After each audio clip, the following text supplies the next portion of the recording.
Welcome to the online lecture series on 8051 microcontroller. In this video tutorial, we shall write a program in the interrupt mode wherein we will interface a key and an LED. So this program we had written earlier also, but using the polling method. Okay. Now we shall write the program using the interrupt method. Okay. Now before we write the program for the interrupt, let us recap what we had done earlier using the polling method.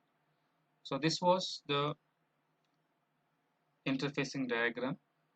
So the switch was connected to P2.0 and LED is connected to P2.1. So these are the normal IO pins. Okay. So when the switch is in the off condition, so P2.0 will be connected to ground. Okay. So when switch is off, LED is off. So when you press the switch, so VCC will be connected to P2.0 and the LED will be on. So let's see the code we have written. Okay. See, this was the disadvantage. Okay, the processor has to continuously poll for this P2.0 where the key is connected. Okay, and the processor cannot do any other job. Okay, the same interfacing now we shall write using the interrupt method. Okay, now see in the interrupt method. Okay, first let us see the schematic. Now if you see, the key is connected to the interrupt pin. Okay, INT0 bar pin. It is not connected to a normal IO pin because we are configuring this in the interrupt mode. Okay, and also see the interfacing diagram. Okay, now see INT0 bar pin, it's an active low signal. So what does it mean? If it receives an active low signal, it generates an interrupt. Okay, so what does it mean? Normally it should receive a high signal, and only when the switch is pressed it should receive a low signal.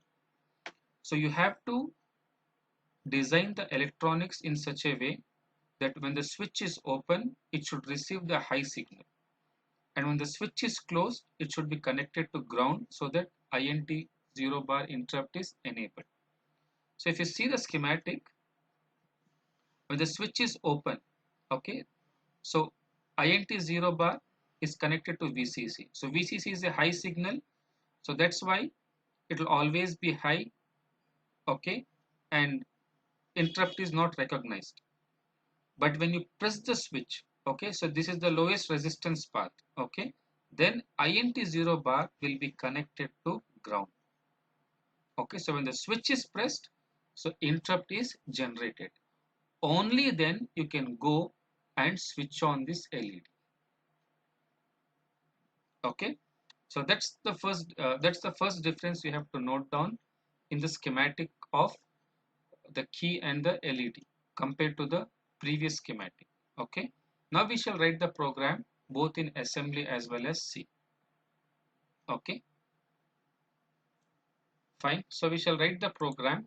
Now all the concepts which are covered in the theory you should remember. Okay, so in the theory we have discussed.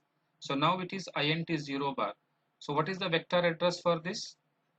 Okay, so the vector address for INT0 bar is 0003H. Okay, so this is the vector address. Okay, you should remember this.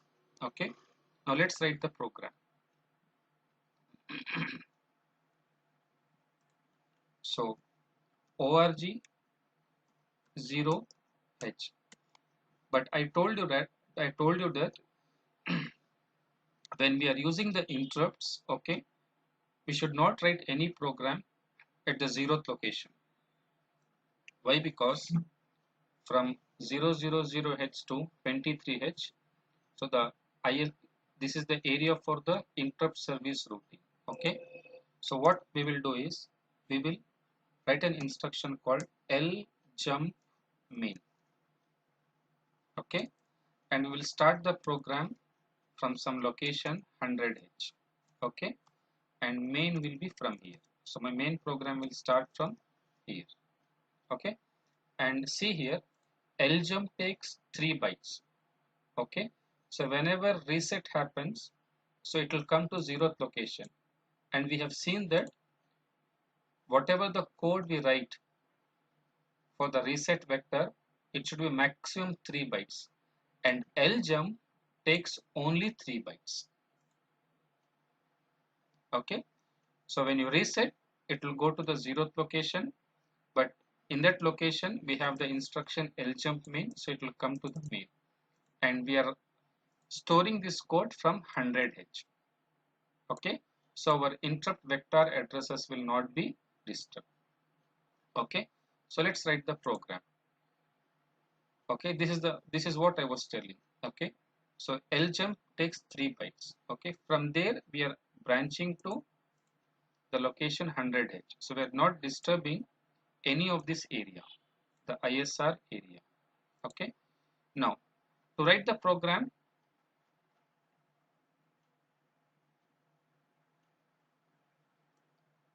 let us see. So we have used port 2, so port 2 should be configured as output port. Okay, so let's configure that. So move p2 comma hash 00h. Okay, so p2 as output port. Okay, afterwards we have to enable all the interrupts, so we will say set bit ea, so this will enable all interrupts. Then which other interrupt I have to enable?